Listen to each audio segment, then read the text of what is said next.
All right, welcome to Conversations or Concert and Conversations with Reverend Charles and our guest today, Jami Lula. Guys, go ahead and come on in. We are ready for you. Hey, good morning, everybody. Good morning, y'all. Great to be with you. There's my man, Jami Lula, right there. Good to see you, brother. Good to see you too, my brother. Blessing. Really good to be with Blessings. you. Yeah. So I'm going to kick us off with a prayer, and then we just dive into a song out of the prayer, and then we'll see where the Spirit takes us this morning. Huh? Amen. Let's do it. Is your volume up? Did you turn it down, Lula? Is it? I can't hear you. No? Okay. Anyway, let's get into it. You're going to start throwing down anyway. So let's take a breath together, community. It's great to be with you this morning. We're so blessed to gather together virtually and know that our hearts are always connected as our souls are, even though we're still in the midst of the duties of the quarantine. We always know that we are a spiritual family and that we're connected in our heart space. And so I know Center for Spiritual Living Palm Desert, as we gathered here this morning, that each of us are blessed. And as we welcome Jami into our family today, we know that he blesses us with a unique voice and a unique gift as well. And we allow our hearts to be open wide and our minds to be open wide and receptive to some insight, to some revelation, to some new idea for our lives that continues to help sustain us and set us free during this amazing time to be alive. So I'm grateful for the time that we share together. I know a blessing happens for each of us. I call all of it very good. And so it is. Brother Lula, will you give us a blessing of a song? I'm gonna let love show me the way. I'm gonna let love hold me every day. I'm gonna let love and get love to carry me through. I'm gonna let love lead me to you. I'm gonna know love every day. I'm gonna know love in every way. I'm gonna know love and grow love and show love is true. I'm gonna let love lead me to you. To you, I open my heart to you. My love from the start to you. I give and receive. I believe I'm gonna be loved every day. I'm gonna be loved in every way. I'm gonna be loved and see love in more than I knew. I'm gonna let love lead me to you. To you, I open my heart to you. My love from the start to you. I give and receive. I believe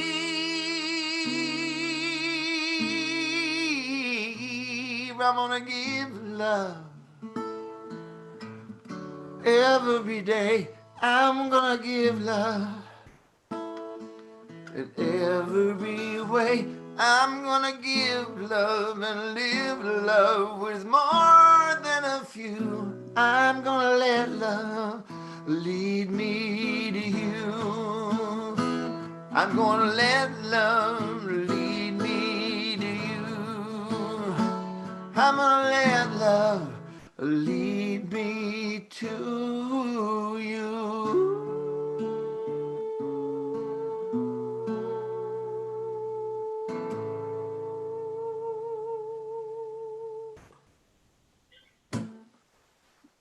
Amen.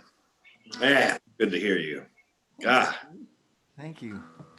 So let love lead me to you. Love is what we all need more of right now, always, that's for sure. So I'm grateful to be with you. Jamie and I have known each other for 20 some years, 21 years, 20. Yeah. We, and it's, there's some people you meet in life and there's just a love affair that doesn't take very long to take hold. And I know that was my experience with Jamie. And we really nurtured a generation of teens. Jamie was I'd call you the musical director for our teen program for many years. And 98 through 2010. 98 through, so 12 years, yeah. And so we did the teen program together. Jamie's, I mean, he is I think you call Agape your home center, but you're everywhere all the time, right? So Agape is your home center. I know you do a lot of stuff there. And, but Jamie's all over the place. He is an ambassador for New Thought. He's really an ambassador for love. And he just brings it everywhere he goes. And I think you're probably got to be one of the most well-traveled musicians in our movement. I would expect. You get around. Will you tell us a little bit about you and so our community can know you and what makes your clock tick? Well, thank you, Reverend Charles Hall. We got the same bottle. I was like looking at you guys. We do in there to shake things up. We met at the RSW camp.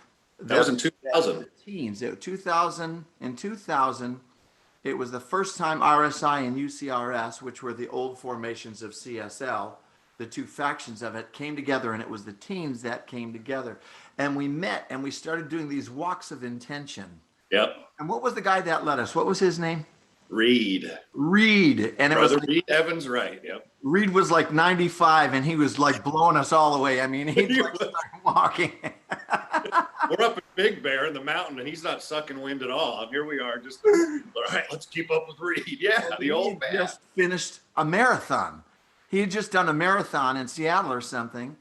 But anyways, it's like we did these walks of intention. So our relationship started out deep immediately. We were with the teens.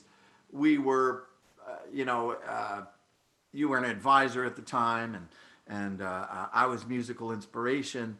But our relationship, it's interesting because there's a parallel because of the way I met my wife at Agape. And, when we got together, we were prayer partners. And we've kind of been prayer partners for 20 years, too, through those walks of intention. And we'd go out and we'd walk 15 minutes in silence. And then, and it was like I say, it was like running behind Reed. And then the rest of the walk, which was usually probably about a 5-mile walk through the mountain, out and back. And we did it every day. And the last part of it, we would acknowledge we would state our intentions. Each individual would state their intentions, and then the other people would mirror back and acknowledge the other individual. Yep. That's right. What they heard and how they see them. Yep. Yeah. And I brought that home to Sue's. I brought that home to my wife, and we started doing that. We did a walk of intention this morning, you know? So our relationship started in really deep, fertile soil and has just continued to blossom. Yep. And like Charles said, I travel all around. It's been very interesting. This last Sunday, I did Mark Anthony Lord's Church in Naples, Florida, at 7 a.m. and then drove out to James Mellon's church, the Global Truth Center, and did his service. So I did two. I did both coasts. Both coasts. But that's been interesting, doing a lot of the Zoom, StreamYard, Facebook Live. It's like I haven't left my home. I put the least amount of miles on my car, and my son William, who got his car last year, this is the most we've seen his car in the driveway in the year that he's owned it. Well, he's a teenager. How old is he now? He's out and about doing his thing, right? He'll be 18 on the 28th. 18. I was there. I was at Agape when he came around, and when he could finally start talking, he called me Reverend Charlos. Reverend Charlos. I was hoping that I would be doing this out in the back because I wanted him to say hello to Reverend Charlos. Man, life it happens fast, and it's been rich for sure. So before we came on live, we were chatting a little bit, and you'd mentioned that Gary Lynn Floyd is one of your writing partners, and certainly he's a friend of the center, absolutely. And you were talking about kind of you guys have Well, first of all, I think that that walk of intention is a powerful practice that anybody can use specifically at this time Absolutely. to just kind of keep our sanity, keep our heart open. You know, if you're with a loved one at home that you can get out and take a walk with, do it, or call somebody on the phone and say, hey, we're gonna go, let's walk for half an hour and talk and set an intention about how we want to be during this time. So I'm glad you brought that up, because that could be a great practice for our community right now as well. It's a great tool because we've all got cell phones. We can put our headsets on and do a walk. We don't even have to walk with the other person. Just go out and walk and do the intentions over the phone. I mean, it's powerful. Because the other aspect of it is, like, sometimes and the beauty of teen camp for me is, I got to have my teen years in a really respectful way when I was in my late 30s. So there was a lot of healing that was going on. And some days we would wake up because it didn't just bring stuff up for the kids. It brought stuff up for the advisors. It brought stuff up for us. And we were able to say it out loud and then have mirrored back to us by our fellow walkers on the path, to use metaphor. We got reflected back the truth of our nature. Yes. Instead of what was going on in our head. See, and that, I think that's a huge part right now, because as we're isolated, we could go all sorts of places in our head. Absolutely. But when you reach out and grab that phone, the lifeline, whatever it is, to talk to somebody, and you just, like, hey, I'm going through it. This is what's happening. I feel like I'm losing it, whatever. You get on the phone with somebody who's willing to tell the truth about you. It lifts us right out of the funk immediately. Yes, absolutely. And celebrates the joy immediately as well. You said a phrase in there, though, and I want to tee you up for a song. You said there's a healing going on. Oh, yeah. Would you break that one down for us? Oh, I can do that. It's so interesting at this time. It's not just the healing of the virus, it's the healing of our consciousness and how we're holding it. Everybody talks about the new normal. It's like, what's the new normal? What are we going to step back into? Are we going to change our mind and our consciousness to live in a more conscious way, in a more loving way, in a more compassionate way? So that's right. That's right. Yeah, there's a healing going on.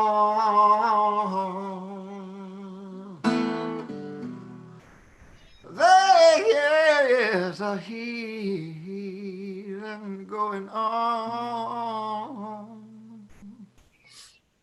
There's a healing going on.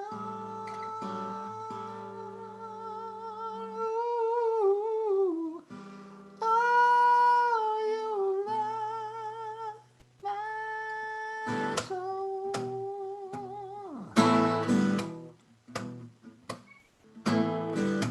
Yes.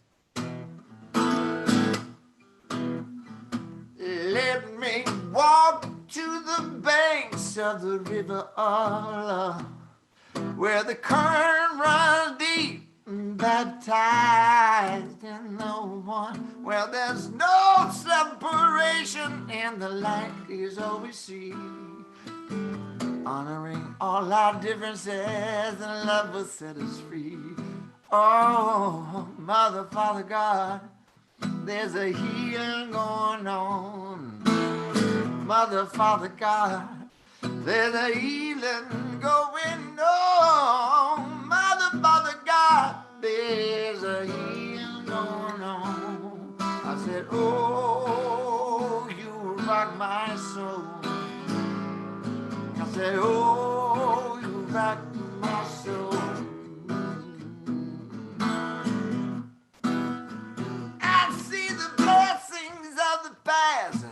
It's time to requalify. Let's not forget, but learn to forgive. God knows we gotta try. It's my responsibility to heal the wounds in me. Compassion, faith, and hope, and love, and truth will set us free. Oh, Mother, Father, God, there's a healing going on. Mother, Father, God, there's a healing going on. there's a healing going on. Oh, you rock my soul. I said, oh, you rock my soul. Oh, Lord, I said, Mother, Father, God, there's a healing going on. Mother, Father, God, there's a healing going on. Mother, Father, God, there's a healing going on. Oh, you rock my soul. Oh, you rock my soul, oh, Lord. You rockin' my soul, you rockin' my soul, you rockin' my soul, you rockin' my soul. I got no control, you rockin' my soul, oh, Lord. Take my hand from deep within, let me be the man I came to be. Let me express the love I'm here to share, the healing that's inside of me. Oh, you rock my soul. I say, oh, you rock my soul. I say, oh, you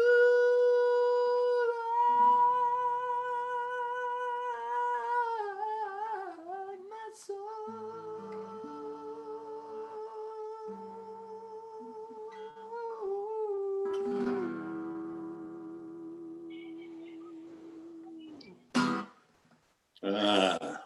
Bravo, brother Lula.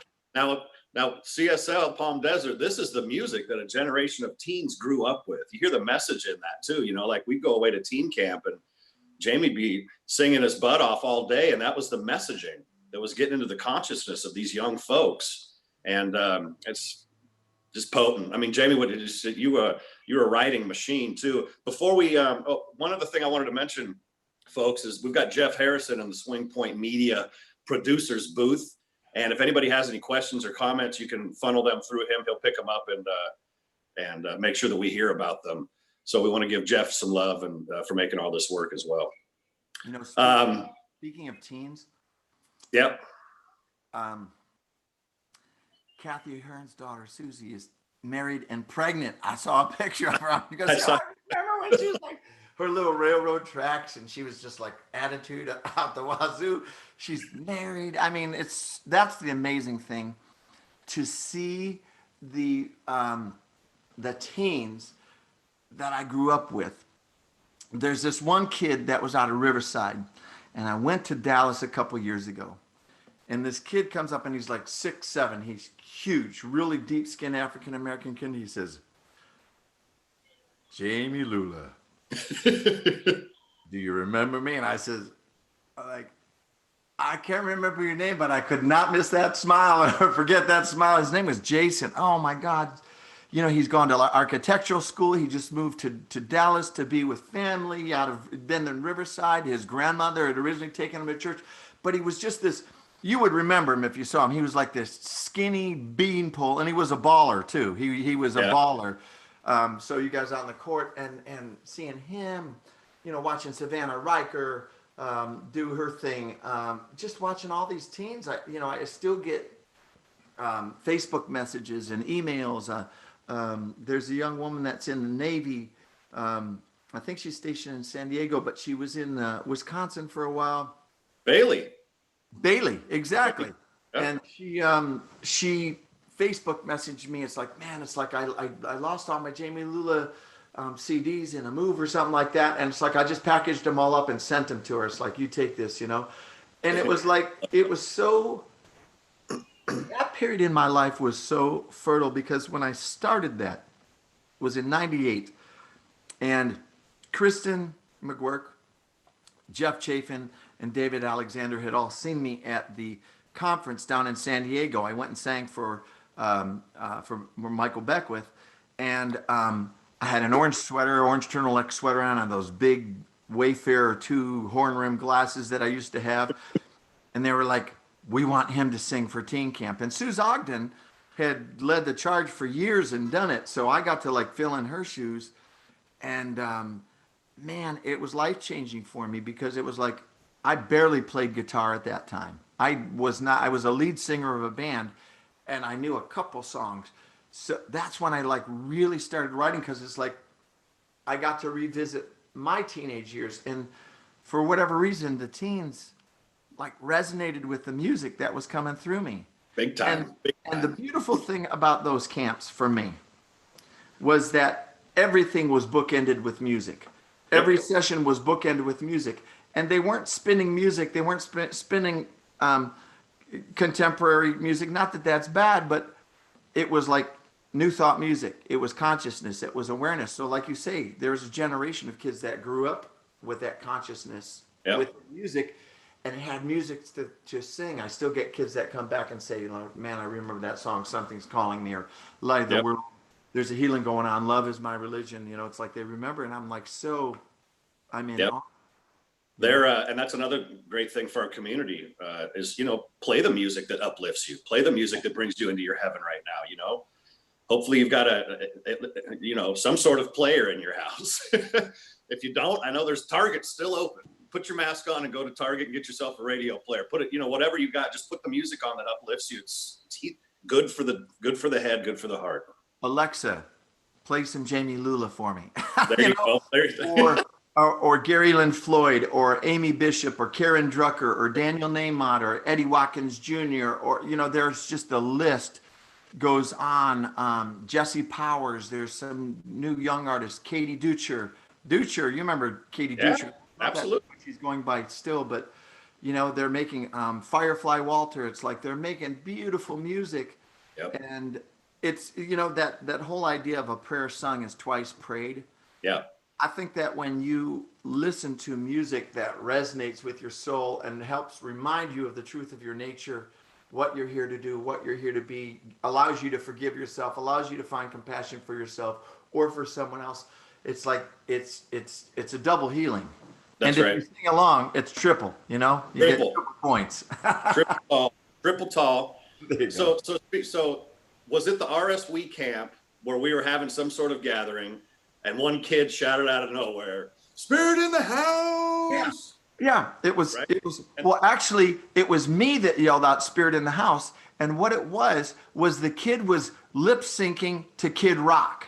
Oh. Remember? And it was you. Was it during the talent show? It was during the talent show, and Georgia Muldrow and Georgia and Stefan Muldrow, you and I were all standing together, and this kid's like lip syncing, and he was like so into it, and I yelled out, "Spirit in the house!" That's right.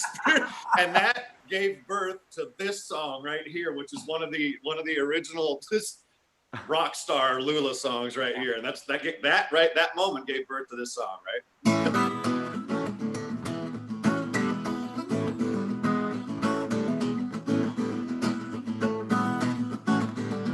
I've done my time, I'm so tired, I give up on my simple mind. It's not working, I'm no good, I'm in need. If I only could find the spirit in the house. I said, spirits in the house.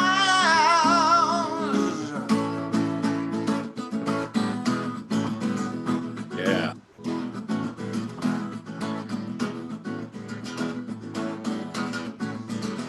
Light says stop, I go through. Pull me over, said the man in blue. Son, you know what you done did? I said yes, I ran a light of red. What's your hurry, why the race? Who you trying to take tap?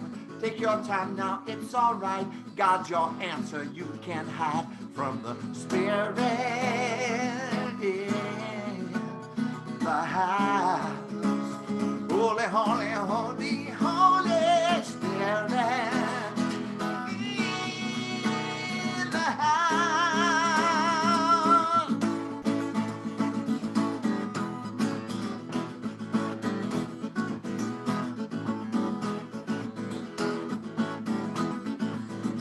I'm on fire, how about you? Can't you feel the spirit guiding you? House ain't home, home is where love's alive when you wanna dwell. Well, I'm on fire, how about you? Can't you feel the spirit guiding you? House ain't home, home is where love's alive when you wanna dwell in the spirit. In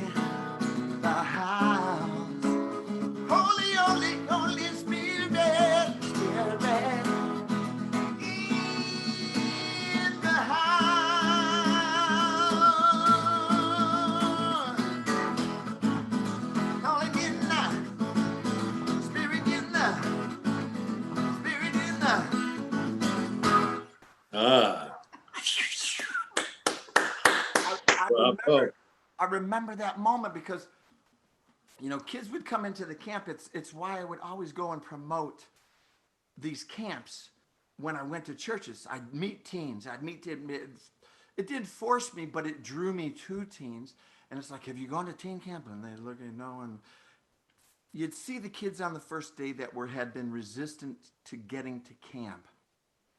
And then they get to the end of the week and they've had this transformation. They've done the AB exercises. They've gotten some love and they've been seen for the truth of who they are. And something opened up. The kids change. I wanted William to go, but it's like he was doing film camp and stuff like that. But my experience was there were a lot of kids that came in there. I never experienced a kid that got there, that didn't want to be there, that left wanting to leave. Yeah, wanting to. Yeah. Nobody wants to leave. Yeah. They wanted to stay in AB, you know, for a long time. Like, I just want to be loved. I want to be held. I want to be seen. I want to be told I'm beautiful. They got a lot of affirmation. And I hear from parents all the time, it's like, what'd you do to my kid? My kid didn't come home. You know, they came home and there was an open-heartedness. And it's like the teachings, you know, if you grew up in these teachings, did you grow up in the teachings? Yeah. So, you know, and I mean, your mom's an amazing, I love your mom. I love your whole family. But Thanks. you grew up in the consciousness. Yep. You know, I think of Kev Cragen. Yep. Cragen, who's now married to Edward Vioon. Yeah. You know, but it's like, I remember the first time I saw him at camp, you know, and it's like he was just being him and he could be all of him, where maybe in the rest of his life, he couldn't necessarily. And that's one of the things about the camp. And that's the message, just picking that up and bringing it into today as well. It's one of the things, quite frankly, that why I'm so blessed to have found this community. It is so authentic. Center for Spiritual Living, Palm Desert. Yeah. But, you know, part of our mission statement is we're changing lives one heart at a time. Right. I mean, healed in the couple of months I've been here. I mean, I cried more in the first month and a half I was here than I had in the previous 5 years before that. Yeah. Just getting cracked open. And that's what happens at our center. And I know through the leadership of Dr. Joe and just his willingness to be so authentic and real, the same stuff. It's like, you know, well, we want to have camp every morning at 10 a.m. That's kind of the feeling tone that we want to set up by doing these things. Right. Some sort of heart opening and healing can happen. But, you know, on Sunday mornings and during classes and things like that just don't we all want to live in a world where we can just be authentic and feel ourselves and feel loved, right, and feel free and safe to love as well. Exactly. You know, it's interesting because the thought that's occurring to me, it's like, dude, you're going to have to take some singing lessons because Joe Hooper can sing. I know he sings. That's whatever. It's like I went to service there and he started singing. I was just like, I wanted to go up and smack him. I'm like, dude, it was like amazing. I'm just like, so I know that you're not necessarily comfortable. You have to stop busting out a rhyme here and there, you know, bust out a treatment, you know. He does. That's one of the things, you know, in the job description, it said have some sort of theatrical background or something like that. I mean, I have theatrics, that's for sure. I can do drama with anybody. I don't have a theatrical background, but that was the thing too. Like, are you going to start singing? Like, hey, well, you know, hey, we got to keep growing, right? Yes, exactly. That might be a little bit down the road though.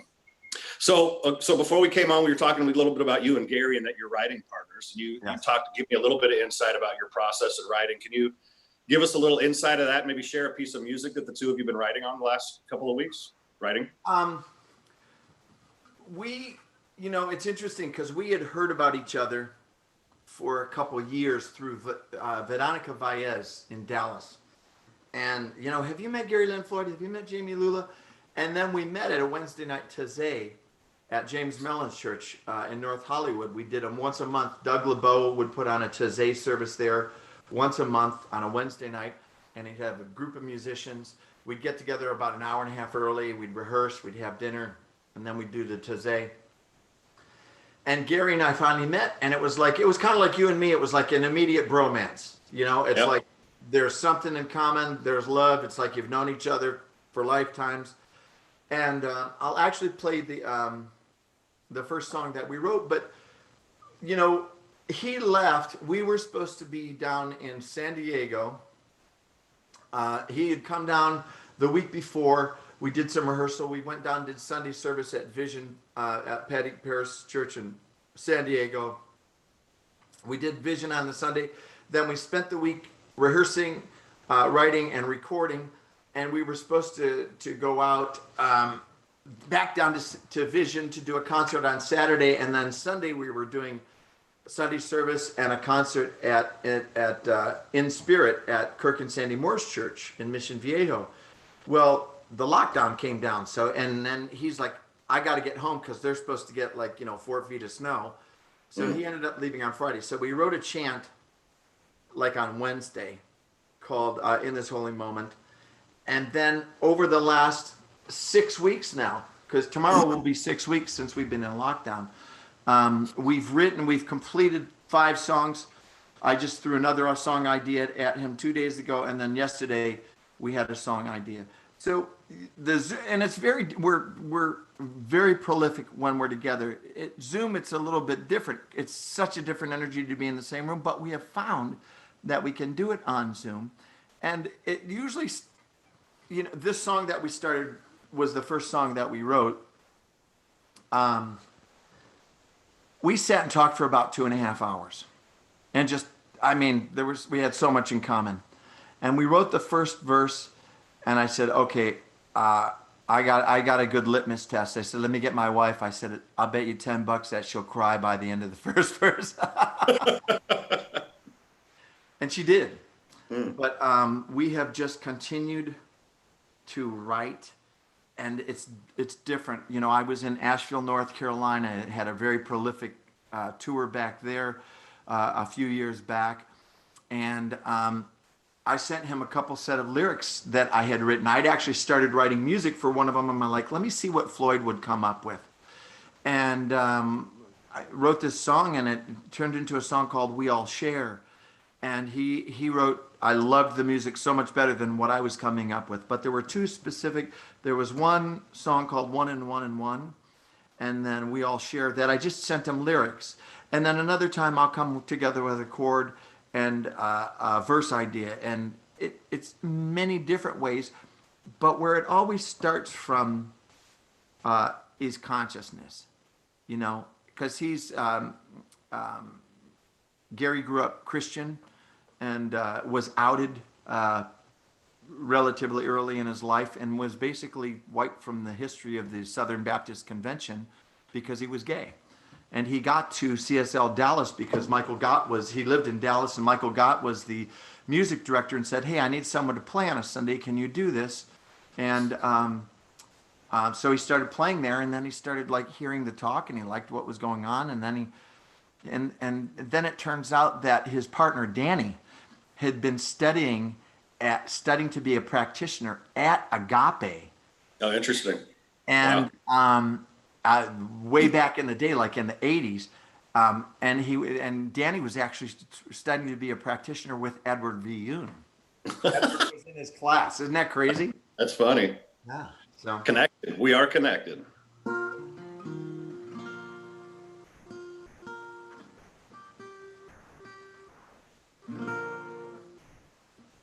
Everything beneath the sun breathes like a harmonium. Pure perfection has begun,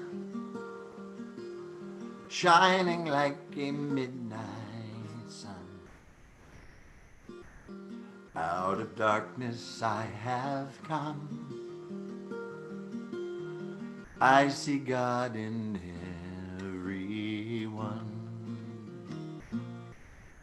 Let me be an instrument, guided by and heaven sent. May these grapes of pain ferment,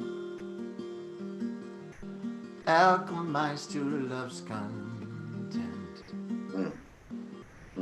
Ever be a sacrament, knowing God is my intent.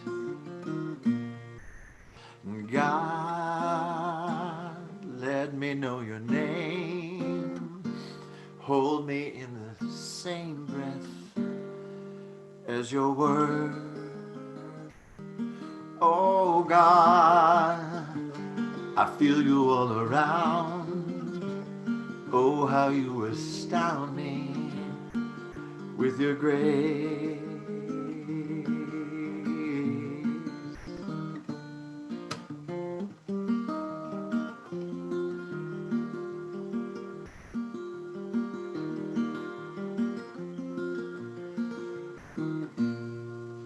Rolling like a thunder cloud, let me live by love out loud, standing for mankind and proud, baptized in a holy shroud. Peace be still and know me now. God is in all I have found. God, let me know your name. Hold me in the same breath as your word. Oh God, I feel you all around. Oh, how you astound me with your grace. Spinning like a prayer feels, turning like Ezekiel's wheels. Nothing like a kiss seals this spirit I've become. Oh, oh, knowing what I'm here for, rowing on to distant shores, flowing from the infinite, God in everyone.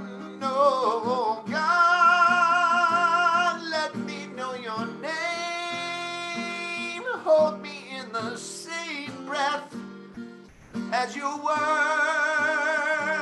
No, God, I feel you all around. Oh, how you astound me with your grace.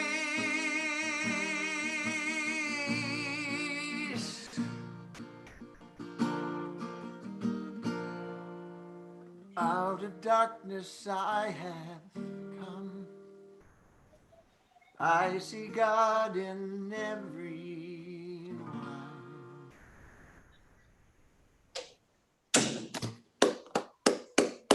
The collection of words. I don't know if my daughter came in during that song and put her head on my shoulder. Wow. And she's standing right here and she goes, "It's amazing." Wow. I said, she goes, "That's amazing." I didn't see her. I had my eyes closed. I was. Yeah, I know you were praying it. What an awesome collection of words in that song. And there's one line especially that I think is appropriate. I mean, it's all appropriate now, but what was it? Let these grapes of pain ferment. Yeah. Just to turn into your instrument. An instrument guided by in heaven sent. May these grapes of pain ferment. yeah. Alchemized to love's content. Yeah. Boom. Like Ever anything. be a sacrament, knowing God is my intent. Yeah. And all those ways that we're challenged right now, let them be alchemized into some sort of service to God, service to life, service to each other, right? To love's content. That we only find contentedness when we're steeped in that love. What's just those words? It's such powerful imagery, man. Thank you. You know, it's interesting because you're right about that. It's like, you know, we talked about this earlier in the week. It's not it's, you know, it's the idea of like not doing the spiritual bypass and denying the darkness that we're experiencing. How can we drop into the darkness and be with it to see what's germinating there? Because out of darkness I have come, I see God in everyone. And it's like if you never really experience the darkness and allow yourself to be there, it doesn't mean dwell there. It doesn't mean to go to the dark side. You know, it's not about that. It's No, about being with it, because Susie always tells me this. It's like your pain is trying to tell you something, or like Beckwith says, pain pushes till the vision pulls. You it's know? talking. It's Yeah. talking to us. Yeah. So be with it. Don't deny it. Don't, it's all good. I mean, it's like it's one thing to pray and affirm, but it's like, how can I just be? Because this is my human experience. It kind of goes back to, and I did a talk on this a while back. Um, you know, everybody, the mythology of Jesus is that he was like levitating and floating, and it's like, the truth of the matter is he was a man and he had a human existence. And it's like, when he went into that temple and busted some stuff up, it was like, I'm sure that there were a lot more moments in his life where he was like, he wanted to go and fight, but he chose not to. But we don't see that, so we compare ourselves with that. So instead of Jesus being the example, he becomes the exception. Instead of the example, it's like, why are we not talking about um, the places of pain that Jesus experienced? I mean, we might talk about the Garden of the Gethsemane or something like that, or being tempted on the 40-day fast that he did. We can talk about that, but it's like there's so much more that makes him appear uh, the godlike image that we can never achieve, instead of the human image of like, well, these are the choices that he made. He could have gone and fought, sure, but he chose to love. Yep. Well, and yeah, I think from the beginnings of the New Thought theology, I think there was a focus on kind of just the goodness, the harmony, things like that. And we explored this with a friend of mine, Michael Bogart, last week, and we're going to do some more of it. But just now, there's more of I would say more of a maturity. There's more of a willingness for people to actually look at their pain and say, why is it there? What is trying to emerge? What is it saying? As Susie would say, what is the blessing here for me? Right. Not drink it away or meditate it away or anything, and not to indulge it either, but just to like ask it, like you would a buddy or something. Like, who are you? What's up? What's happening here? Instead of the idea of meditating it away, how can we meditate into it to find out what's germinating? Integration. Yep. It's the I know I've experienced a lot of darkness in my life. I'm a recovering alcoholic, and various other addictions in my life, and it hasn't been easy. I'll tell you what, when all the weed shops opened up, it was like, woo, it was like, that was like, I just want to check out, and it's like, I realize it's not an option for me. But that was the spirits that I grew up really learning about, because my father was alcoholic, and it was pretty rampant in both sides of my family, mother and father's side. But we didn't learn to be with what is. We didn't learn to be with our pain. My father drank it away. My mother ate it away. And it's not a judgment, because they didn't have the tools, the knowledge. They were busy making a living, making it all work. And for some reason, I mean, that's the beauty of what's going on right now. The reset, where we can really look at how we're approaching our life, and am I willing to be with what is? Can I find a way? Can I find a way to be with it, not judge it, find out what there is to learn from it, and embrace it? Because Susie also always says, it's my wife, Susie Lula, who's an amazing practitioner. She always says, those are the wounded parts of us. I always want to get pissed off and like, I just want to get rid of it. And she says, those are the parts that need to be nurtured and need to be loved. They don't need to be chastised. They don't need to be judged. They need to be embraced, and let those aspects of ourselves know that they are seen. I look at it like with my 6-year-old, almost 7-year-old daughter. If she's acting out, there's a reason she's acting out. Yeah. There's not addressing it properly, rather than just going and locking it away, or go to your room or whatever. Right. And certainly, it's like you said, though, it can first base could be shut up, or what's I'm stressed too, whatever the thing might be, but that's not what's required. So just to translate that into the relationship we have with ourselves as well. Yes. It doesn't need to be locked away. It doesn't need to be go to your room. Right. What's the issue here? What's happening? Right. I have no idea. Where are we with time right now, Jeff? I have no idea what time it 8 is. minutes is what it says, but we came on early to do a sound check, so it's 10:46 right now. Oh, okay. Okay. That's been the blessing with Suze, because Suze has done a tremendous amount of parenting work. She ended up writing a book. There she is. I want to say hi to her. Tell her she can come in. I want to say hi to her. Oh, okay. Hi. For everybody, it's my How are sweetest you? good buddy, Jami Lula. Oh, Thank you for being here. you want to tell me correctly now how amazing it was? It was amazing. Thank you. Thank you so much. That means so much to me. I love that top. That pink top is pretty sassy. She's a watermelon. There you go. That's a beautiful watermelon. How old are you now? 6. 6. That's a great age. You're hanging out with Dad today, huh? Every day. That's a beautiful thing. Do you? Is there anything you want to say? There's a bunch of people watching. You want to say anything to everybody? No. Okay. All right. Well, we're going to continue on here. We're going to keep going. Were you going to say something, Lula? Well, I was just saying about, Susie wrote a book called The Motherhood Evolution, because thriving mothers raise thriving children. And, because of that, it was interesting because after William was born, probably maybe a year after he was born, Oprah started doing all these shows on women going through pregnancy and bringing all these young women on and telling them like the truth of what really happens. It's like, because nobody had ever talked about what a woman goes through, the hormonal changes that she goes through, her body changes, her mind changes, all the different things. And then after, there's like the women, after giving postpartum depression and stuff like that, after giving birth, and what people go through, what women go through. And so she began looking at that to assist mothers to care for themselves, to do self-care. She's been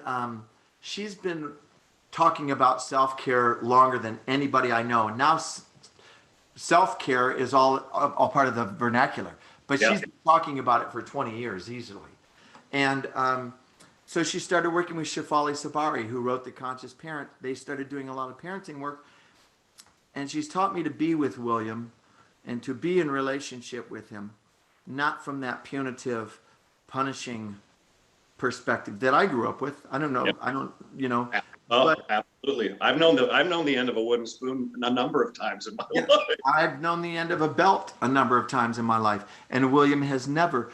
But being able to, like you say, find out what's going on. What's going on here? It's like, I'm sure that he's going to be in his 20s. He's going to say, I wish you would have just beat my ass with a belt or something. Get it out of the way, just get it out of the way. You guys talked so much, but too much processing.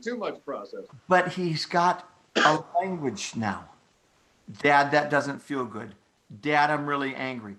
Dad, it's like he's able to articulate emotions, and I didn't know what my emotions were until I was well into my 30s, early 40s. He's got a language now when he's uncomfortable.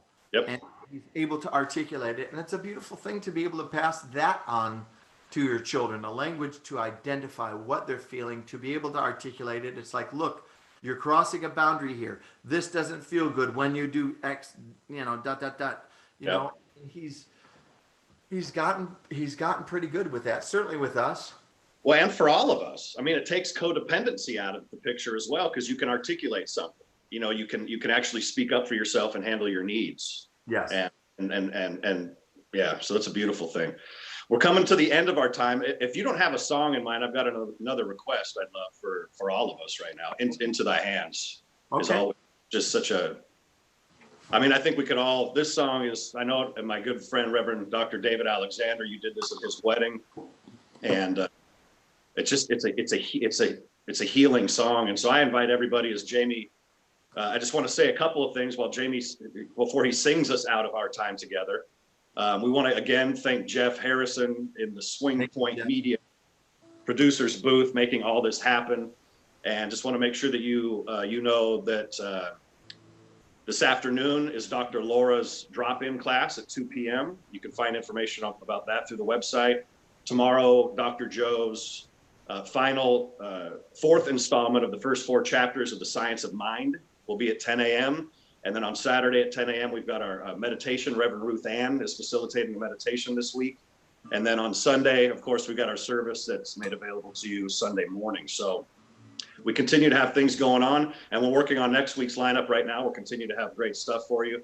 And as always, we welcome your financial gifts to continue to support the center, to continue to support what we're doing right now, and our offerings that we continue to bring and minister into our community. So please find that donate button. It's going to be someplace on your screen or on the homepage of the website as well. We certainly appreciate your financial support, community, and are very, very grateful. So I just want to have Jami's voice and song be the last thing that we hear. So once we're done, Jami, will you sing us out? I thank everybody for joining us today, and let us all be very blessed, and we'll see you again tomorrow morning at 10. Please give my best to Joe Huber as well. Yep, absolutely. He's a heck of a man. And have him give you a big hug for me until I can, brother. Okay, sounds good. Into your hands I commit my spirit. Into your hands I commit my soul. Into your hands I surrender. Into your hands, oh Lord. I don't know what the divine plan is. I can't make sense of what I can't see. Yet I know that it's in order beyond my wildest dreams. Into your hands I commit my spirit. Into your hands I commit my soul. Into your hands I surrender. Into your hands, oh Lord. Serenity is not the absence of life going on around me. It's the stillness I find at any moment, and the truth that sets me free. Into your hands I commit my spirit. Into your hands, oh, I commit my soul. Into your hands I surrender. Into your hands, oh Lord. Into your hands, oh Lord. Into your hands, oh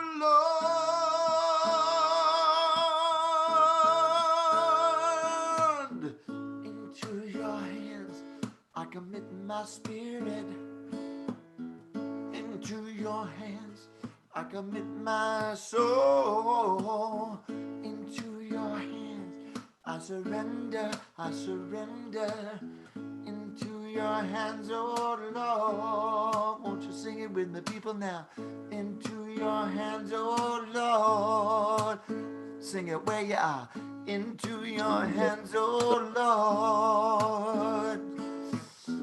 Into your hands, oh Lord. My Lord, sweet Lord, dear Lord.